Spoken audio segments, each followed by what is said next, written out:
Happy Thanksgiving Day, everybody. We hope that you're having a great turkey day out there. We've got crossover Thursday here. I didn't think we were going to get it done, but it's Locked On Colts, Locked On Steelers time. It's going to be a fun episode breaking down this matchup. Let's get into it. You are Locked On Steelers, your daily Pittsburgh Steelers podcast, part of the Locked On Podcast Network, your team every day.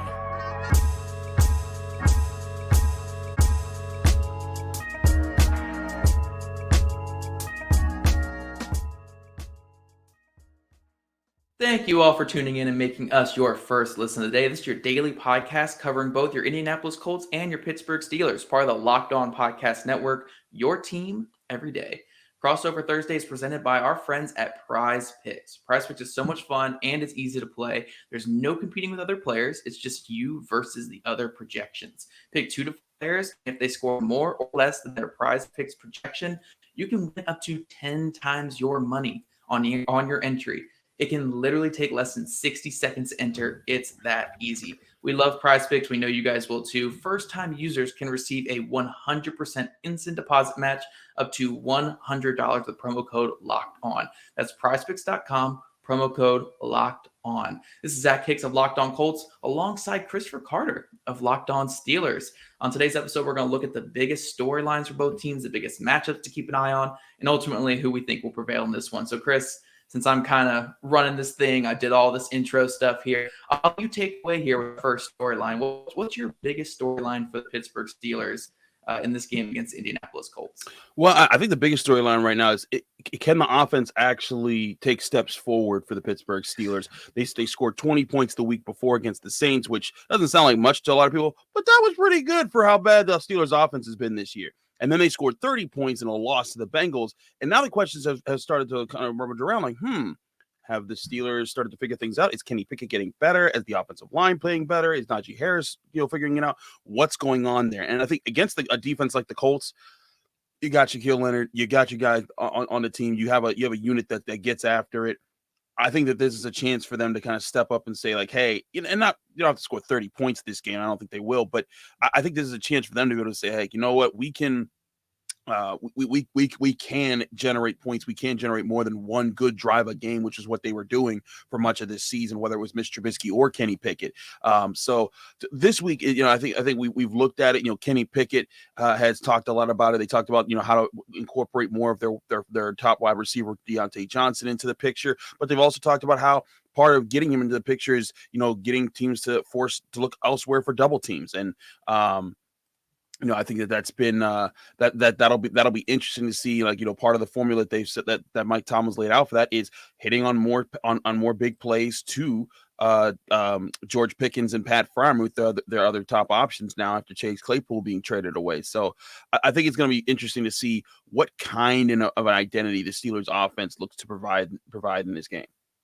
Yeah, it's funny. I think you and I are like notes or something when we're talking about this game, because the biggest storyline for the Indianapolis Colts is what it's been all season. Can this offense do anything? We have seen this Indianapolis Colts offense just struggle all season to generate points. And they've had a lot of opportunities to score. They have one of the best defenses in all of football. The Indianapolis Colts defense held the Philadelphia Eagles and the Kansas City Chiefs to 17 points each in those matchups. And they were 1-1 in those two games. A last-second touchdown against the Chiefs to win it, and then they fall short this past week against the Eagles. This Colts defense is very, very good, but this Colts offense has just been extremely inconsistent. They scored over 20 points only twice this season, and both those games were wins. So it shows, Colts want to win games. They just have to score. That's it. I know that's a tall task for this offense and for a lot of teams this year, but they have the talent on that side of the ball. They've had some success in a couple games, against the Jacksonville Jaguars a couple weeks ago, against the Las Vegas Raiders 2 weeks ago. And I think this is a good chance for the offense to, find some kind of rhythm. The Pittsburgh Steelers just allowed 350 yards passing and 4 touchdowns to Joe Burrow. Now, Joe Burrow is definitely better than who the Colts are rolling out, but this defense is not invulnerable. This is a defense where the Colts can score points. It's just, will they do it? We haven't really seen it much this season. Again, 2 games this year, over 20 points. That is just atrocious in today's NFL. I know scoring is down this year, but man, it's an offensive driven league, and you can't be scoring, 10, 12, 13 points a game. So if the Colts really want to come out and win this game, or they want to show anything for the rest of the season, even, their offense has to start doing something. We've seen little moments here and there, but by and large, it has just been a really, really bad season for the Colts offense. So kind of similar storylines between our two teams right now, Chris. I mean, these are just bad offenses. I mean, and part of it's just the rebuilding process. The Colts, they have Matt Ryan. They had Phillip Rivers before. They've been kind of churning around, waiting for the next franchise quarterback to come after what that happens when you lose an Andrew Luck, and it kind of sets you back. The Steelers are in a different situation where it's they have the guy who they think might be their franchise quarterback, but he's a rookie and he needs to adapt. And one thing that my friend Alan Saunders said on the show a few weeks back, people call Kenny Pickett a pro-ready quarterback. People don't understand that normally pro-ready just means pro-ready to get your butt kicked in your first year in the NFL, which is what Kenny Pickett's done. Now, as a person who's covered Kenny Pickett at the University of Pittsburgh for the Pittsburgh Post-Gazette and over the past couple of years, like this guy has been. This guy has done this before, where he's come in, not looked great, but look like he's focused. He's trying to get things done, and things haven't gone his way. But he learns from, he adapts to them, and that's how he progressed to being the third leading Heisman vote getter last year in college football. So I do think that part of this is the learning process that the Steelers wanted him to go through to see, hey, how does he handle, being in the game? How does he handle, adversity? How does he handle losses? Because they knew that was going to come this year. And can they find an identity in their offense that'll carry them next year? Because everyone knew, the Steelers even knew, like, this isn't their Super Bowl year. This isn't the year that they were probably going to make the playoffs. But this was a chance for them to grow. And if they made the playoffs, awesome. But the biggest thing they wanted to pull out of this year was, can Kenny Pickett become the franchise, or like start to take significant steps to being their franchise guy this year, and take good strides. I think that's kind of where they are. And for the Colts, you're trying to find your identity so that when you do find your quarterback, maybe you make moves in the draft to get him this year.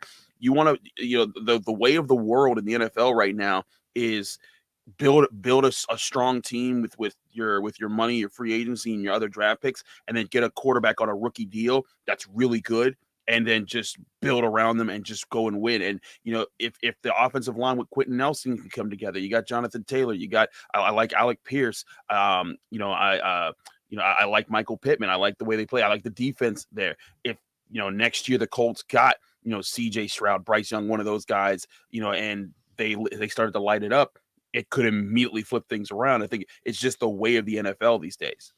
Right. Yeah, no, those two teams are they're in the same category right now, but going into the season, they were in different mindsets. The Colts were trying to push those chips in. They were getting Matt Ryan, Stephon Gilmore, Yannick Ngakoue. Mm-hmm. They were going to push those chips in and try to make a run, and it just didn't work. I mean, all the turmoil that we've seen with the Colts, the Frank Reich firing, the Marcus Brady firing, the 2-week benching or 3-week benching of Matt Ryan or whatever it was. I mean, yeah, it's been just a tumultuous season for the Colts. And the Steelers, they kind of expected this, even though they probably thought they'd be a better team this year. But yeah, it's just kind of been that way for both our teams this season. They're kind of going through some of their bumps and bruises. But up next, guys, we're going to talk about our biggest matchups in this game. But first, this show is sponsored by BetterHelp Therapy Online. Guys, it's holiday time. Thanksgiving's pretty much here, and Christmas is just a month out. If you're like me, you absolutely get overwhelmed by this time of year. We just moved into a new house, my wife and I, and we're hosting Thanksgiving after a few days of moving in. That is hectic. It's crazy, and it's absolutely insane. And my wife is an angel for even trying it. But simply put, it'd be pretty sweet if life came with a user manual sometimes. Unfortunately, life doesn't really come with that user manual. So when it's not working for you, it's normal just to feel stuck. Therapists are trained to help you figure out the cause of challenging emotions and learn productive coping skills, which makes therapy the closest thing to a guided tour of the complex engine called you. BetterHelp has connected over 3 million people with licensed therapists. It's convenient, secure, and accessible anywhere, 100% online. Getting a hand to help talk you through coping with life's demands, learning self-empowerment, dealing with trauma, whatever it may be, is so important. Everyone deserves to feel their best. BetterHelp makes it easy to get started. As the world's leading therapy service, they've matched millions of people with professionally licensed and vetted therapists, available 100% online. Get unstuck with BetterHelp. Learn more and save 10% off your first month at BetterHelp.com/lockedon. That's BetterHelp, pittsburghsteelers.com/locked-on.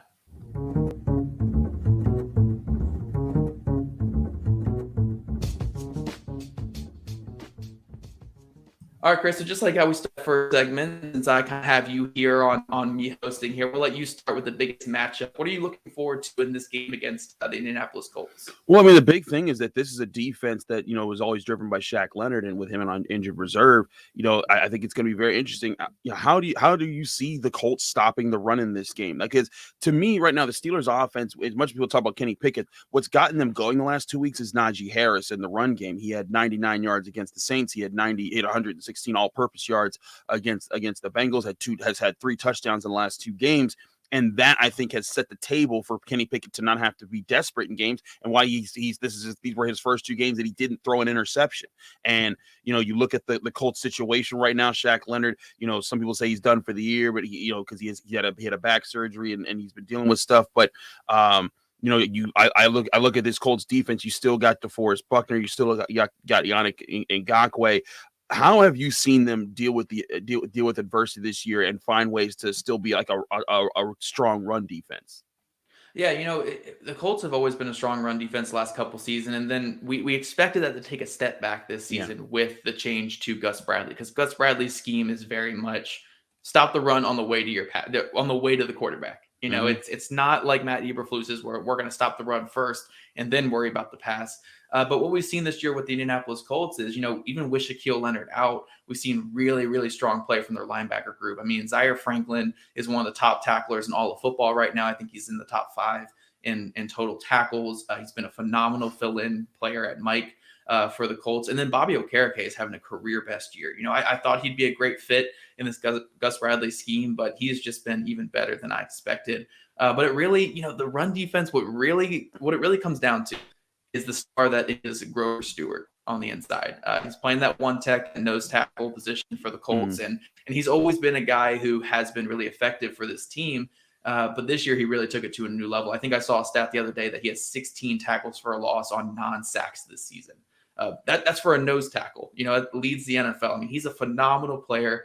He's really ascending to new heights. And if you want to run on this Colts defense, do not run up the middle. Do not run up the gut. Do not attack the inside. You got to get on the edges, even though this is a fast defense, because if you're going to run inside, you got to deal with DeForest Buckner. You got to deal with these linebackers, and you got to deal with Grover Stewart. And that's why the Colts, I think, are our second best run defense in terms of EPA per play in all of the NFL right now.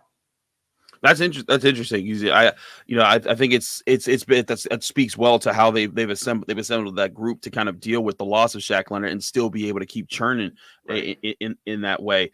The Steelers have found a similar way to kind of rebound. Last year they had the worst rushing defense in the NFL. The owner Art Rooney said that ain't going to happen again. This year they're 7th in the league as far as rushing defense. And the Colts, I think again that there's a lot of similarities between these teams. When you look at their ability to stop the run. So I'm intrigued to see how they play. But I think the other thing is that the Colts do have one of the better pass defenses, at least production wise, in the NFL this year. And again, that's with facing Jalen Hurts and Patrick Mahomes on their schedule. What has gone into that? Because, I look at this group and Stephon Gilmore's there, but I mean, Kenny Moore, Rodney McLeod, and Julian Blackmon, it's not exactly the group that like strikes fear into the heart of men, but they seem to find a way to string together and play consistent football. What's helped them be a better unit against the pass this year? Yeah, it's been phenomenal, because what we've seen with the whole NFL is this just change to the 2 high scheme. Everyone's doing 2 high. It's all cover 2 quarters. That Fangio quarters defense that we're seeing everybody kind of gravitate toward. But Gus Bradley is still Gus Bradley. He loves that single high safety. He loves that cover 3 and cover 1. And I think this is the most talented defense that he's been able to work with since his days with the Chargers. This isn't like with the Raiders last year where he was in cover 3 like 90% of the time. They're still running cover 3 like 70% of the time this year. But they're being so much more diverse with it. A lot of cover 3 match, a lot of having the athletic linebackers that can carry vertical routes, that can take away play action. And then having corners on the outside that are playing really good football. I mean, Isaiah Rodgers Sr. on the outside, I think he's allowed less than 100 yards in the passing game this entire season, given it's in 200 coverage snaps. So it's not in like full starters role, but it's still been pretty good. And then Stephon Gilmore on the other side has been one of the best corners in all of football.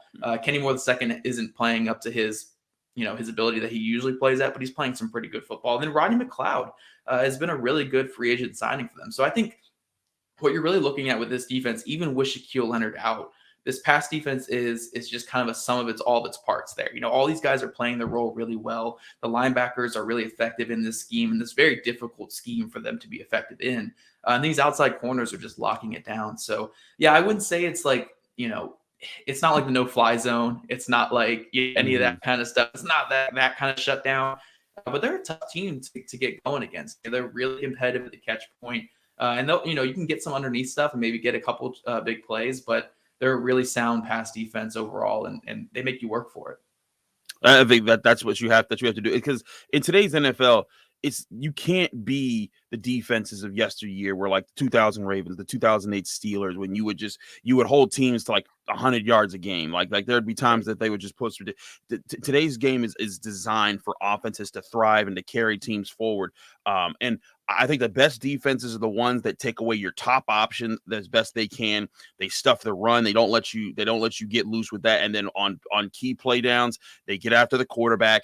They find ways to put you in tough third down and distance situations, and then they take advantage of your mistakes. And I think that's the identity that both of these teams strive to have. Gus Bradley's a guy, he knows he's engineered those defenses before, so he knows what he's doing here in Indianapolis. That's why I think this is a very intriguing matchup for both teams right now, just for where they are in the season. Not that they're either is like looking to turn into a Super Bowl champion this year, but still, like, I always, even when seasons are thought to be lost and thought to be, not of consequence to be a major contender, I think it's always interesting to see when you're building a roster, when you're building, a group of players that are so young, how do they respond in the middle of tough seasons, how they respond after tough weeks, and I think that's something that often can set the stage for how organizations move forward with a lot of their younger players, especially when they want to soon become, competitors. And I think these are two teams that they're down right now. But if you look at these organizations and the way that they're building, I think that, again, a quarterback and some more investments for the Colts, and they could be in an interesting position. And for the Steelers, the development of Kenny Pickett, and if they're able to build their offensive line and maybe get like a number one corner to be on their roster, I think it does them wonders for what they're able to do moving forward. And there's one more matchup I want to talk about here before we jump to our last segment, and that is the Steelers pass rush versus a really porous Colts offensive line. We have seen, again, a couple decent games here and there from this Colts offensive line, but it kind of all fell apart last week against a very, very stout Philadelphia Eagles front. Right guard Will Fries really struggled with Fletcher Cox and Javon Hargrave on the inside. And then rookie Bernard Ryman really, really struggled with Josh Sweat at left tackle. Tell me about this Steelers pass rush and why it's, the saving grace of the Steelers defense so far this year. Well, I mean, it has been when it's been on. Right. You look at how the Steelers have played this year, and if you're paying attention, like, this is actually a down year as far as the sack production, but a lot of that's because TJ Watt missed 8 games. And right. for those who might not know, TJ Watt came into the league in 2017. In every year that he's been on the Steelers roster, they have led the NFL in sacks. And that's just that he's been that dominant. And it's not just him by himself. It's what he does to get other people opportunities. Cam Heyward has been doing well. Alex Highsmith leads the team with, I think, 9 sacks this year. I might be a little off there, but he's gotten most of those when TJ Watt's been on the field. And he's been on the field for 3 games. And it's just like that's what he does, is that he takes away distractions from other teams. They double team him, they chip him, and it doesn't allow them to double team Cam Heyward. It doesn't allow them to double team Larry Ogunjobi or Alex Highsmith, and they kind of feed off each other in that way. And then you'll see the occasional extra rusher like Devin Bush or Robert Spillane or Miles Jack coming up the middle, or they'll blitz Arthur Marlette off the corner. But the Steelers' defense has always been about getting after the quarterback and winning that way. That's just how they built. That's how they built it. And this is a new defensive coordinator in Terrell Austin. But it's still the same message: stuff the run, get after the quarterback, play complementary football where your secondary does enough in coverage and your pass rush does enough to get after the quarterback that somewhere either you're going to force a mistake or a quarterback into a tough decision to either eat a sack or throw a risky football into a tight passing window. But it's really a collective part of it. But granted, it hasn't been there that this year. I guess my big thing is what's going on with the Colts offensive line, because Quenton Nelson was like my A1 guy of the entire league for so long, and I've just seen reps this year where I'm like, that's not the guy I watched for the last several years. Like what's been going on? It's been bizarre to watch that Colts offensive line be not as good this year. Yeah, I'll touch on it real quick because I know we got to jump to our last segment here in a minute, but like it's just been a combination of down years for Quenton Nelson, Ryan Kelly, and Braden Smith, who were thought to be, top guys. They're all getting paid like top guys. But then really the struggles at right guard and left tackle have really, really held them down. They've gone with, I think, 6 or 7 different offensive line combinations this season, trying to just get that stuff figured out. And it goes back to the offseason decision to kind of give the jobs to guys like Matt Pryor and Danny Pinter, who are no longer even starters for this team. And it's kind of weighed down the confidence and just the play of the other guys around them. So maybe next year, if they add some more quality guys to those positions, or maybe these guys that they have out there right now are developing, it looks a little bit better in 2023. But yeah, I think it's safe to say this offensive line is not going to turn it around this year, because we really haven't seen them turn it around whatsoever this season. Absolutely. We're going to get to more parts of this matchup in just a minute here on Crossover Thursday here in the Locked On Podcast Network. But first, we got to talk to you guys about betonline.net. Betonline.net is your number one source for all your betting stats and sports information. You can find all the latest sports developments, league reviews, and news, including the NFL season. You got Thanksgiving Thursday well underway, but the NBA is here. The NHL is here. And you got World Cup. You got so much action going on in sports right now. The best place to go get your information on it is Bet Online, which is your continued source for all your sports wagering information, from live betting to playoffs, esports, and more. Head to the website today or use your mobile device to learn more about the trends in the action when you visit Bet Online, where the game starts. We're also brought to you by Simply Safe. Sports analogy for you real quick. These are 2 tough defenses, right? Well, you need a tough defense to defend your home against burglars and threats to your castle. Well, this is where Simply Safe comes in, because Simply Safe Home Security is a place where safety is the only thing that matters. They use cutting edge technology. They're powered by 24/7 professional monitoring agents who always have your back, so that you know that your home is always safe. What I can tell you is that Simply Safe staff is always there to help. They're attentive. They pay attention to what you're asking, and they do everything they can to help you find what you're looking for or to figure out what situation you're in. I really love how simple the phone app for Simply Safe makes it easy to contact Simply Safe staff, and it makes it easy to get answers when you have questions, thanks to their app and their support team. With 24/7 professional monitoring, Simply Safe's agents call you the moment a threat is detected and dispatch police or first responders in an emergency, even if you're not home or can't be reached. Simply Safe blankets your home in protection with advanced sensors for every room, window, and door, HD security cameras for inside and outside your home. Custom-made the perfect system for your home in just a few minutes at simplysafe.com/lockedonnfl. Save 20% on your Simply Safe security system when you sign up for an interactive monitoring plan and get your first month for free. Visit simplysafe.com/lockedonnfl to learn more, because there's no safe like Simply Safe.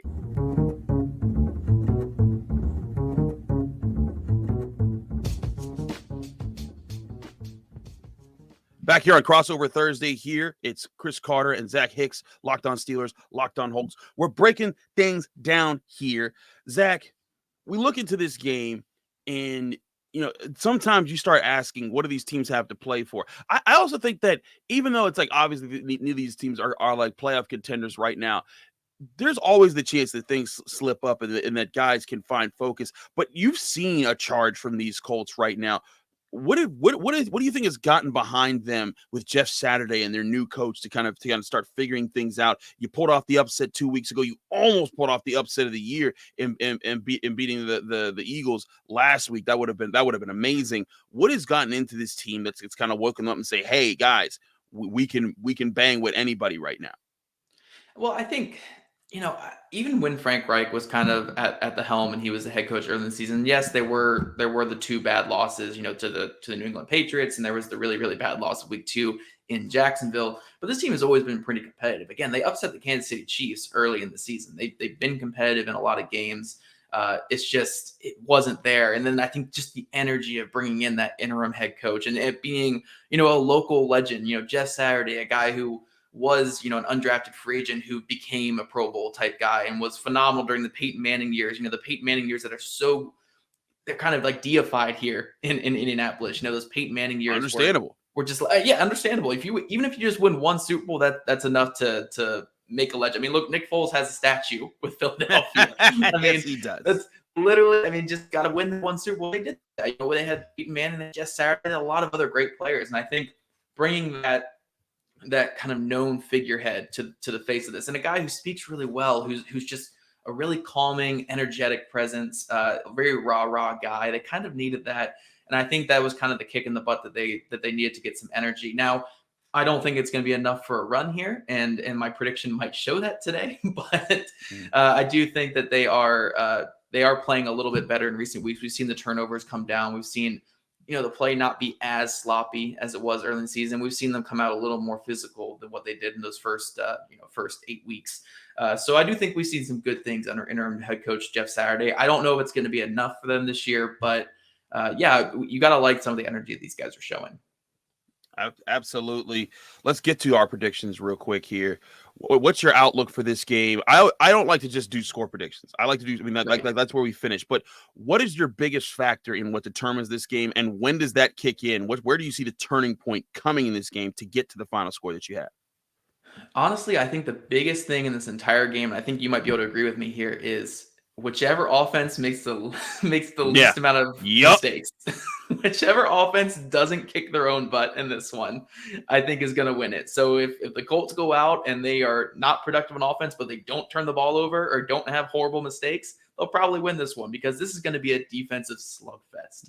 This is going to be the Steelers defensive line just destroying the Colts offensive line and making life awful for Matt Ryan. And then on the other side, it's going to be really good pass defense, good run defense, stuffing. Steelers offense is still trying to find their identity, trying to figure out a lot of things. But I think ultimately it's going to come down to, again, in this third or fourth quarter, there's going to be a big mistake by someone, whether that's Kenny Pickett, whether that's Matt Ryan, who has made a lot of mistakes this season, or whether that's the Colts offensive line, allowing a blindside sack or something like that. I think that's what's really going to decide this game. There's going to be some big turnover or big momentum shift.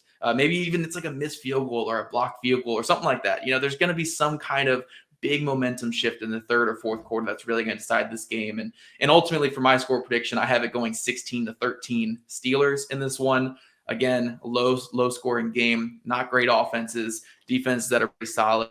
I just think that there's going to be, an Alex Highsmith strip sack or something of Matt Ryan in the third quarter, because Bernard Ryman right now, again, he's kind of like the Kenny Pickett of our team, where you drafted him a little high, kind of hoping for the future. He's getting thrown into the fire, and it's not been very, very pretty for him so far. So I think a guy like Highsmith, who's having so much success this year, who's really grown as a pass rusher, it's just gonna eat him up all day long. I think that's where my biggest factor comes in. Is a lot of times I look at teams and I say, is the defensive line that much better than the offensive line than the other team? Whoever carries that advantage, to me, often carries a big favor into the game. And there's times it can be negated. The Steelers defensive front was better than the Bengals defensive front, but Joe Burrow made it not matter last week with his 4 touchdown passes. I think that's one of the big things that you look here, and that's where I give the Steelers an edge this week as far as who they're playing, because I think Matt Ryan's not in the part of his career where he can deal with that nearly as well. If this was a younger quarterback, I think that, and he was seeing the field well, I think I would give the Colts an edge here, because even with their pass rushing, even with their pass protection struggles, I think that there's, that a younger quarterback could kind of escape by time. That's what Joe Burrow did last week. But that's where I see this game turning on its head, is that this will be a close game for a while. I'd say like mid, late third quarter, maybe even early fourth quarter. You're going to see both of these teams kind of, taking their shots on third downs. Everyone's going to be trying to protect the football. And then I think it's just going to come down to whose pass rush gets to the quarterback faster. And just with TJ Watt back, I think that this is his chance to kind of cement some things, and he's going to be lining up on the right tackle, Alex Highsmith on the left tackle, and it's going to be very interesting to see how those two guys get after it. and play this week. So I also have the Steelers by 3 points, 2017. Similar idea there. I also think there could be a defensive or a special team score in this game by either side that's going to swing things heavily in one team's favor and put another team behind the 8 ball a little bit there. So both of us have similar predictions here on Crossover Thursday. Just looking at how this game plays out, but I think we can both agree this is going to be a defensive showdown. It's not going to be a pretty game Monday night. It's just going to be one that these two teams are going to have to grit through, and the team that makes the least amount of mistakes is going to be a team that probably comes out on top. Yeah, and just to do a quick recap for you guys, if we're talking about our biggest storyline in this game, for both of us, it's will these offenses actually get it going against some pretty good defenses? I hope so, but I don't know. When it comes to our biggest matchups, Chris is looking at the Steelers running game versus this Colts run defense that has been really strong this season. The Colts run defense has been really strong even without Shaq Leonard. And for me, I am looking at this Colts offensive line versus this really, really good defensive front for the Pittsburgh Steelers. And then we're talking about our score predictions. I got 16-13 Steelers. Chris has also got 20-17 Pittsburgh Steelers over the Indianapolis Colts. Hey everyone, thanks for checking out our Crossover Thursday episode here on the Locked On Steelers Podcast Network, where you can find us always on Apple, Spotify, Google Podcasts, Odyssey, and especially YouTube. Like the video if you enjoy it. Subscribe to our YouTube channel, get all of our daily content. We've got a Friday episode coming, y'all. Jenna Harner is back with us. We get her thoughts on the game. We talk about Kenny Pickett and why his numbers are so good against the blitz, and why it might be a really good sign for the Steelers offense moving forward, at least in future years with how Kenny Pickett's developing. Lots to break down there. Thanks again for checking us out. We hope you have a great Thanksgiving out there. Stay tuned. It'll be up 10 p.m. Eastern Thursday night. Audio version on all our audio platforms will be up at midnight as usual to get you ready for your Friday. Thanks again for checking us out. I'm Chris Carter. Happy holidays. I'll be back with you on Friday.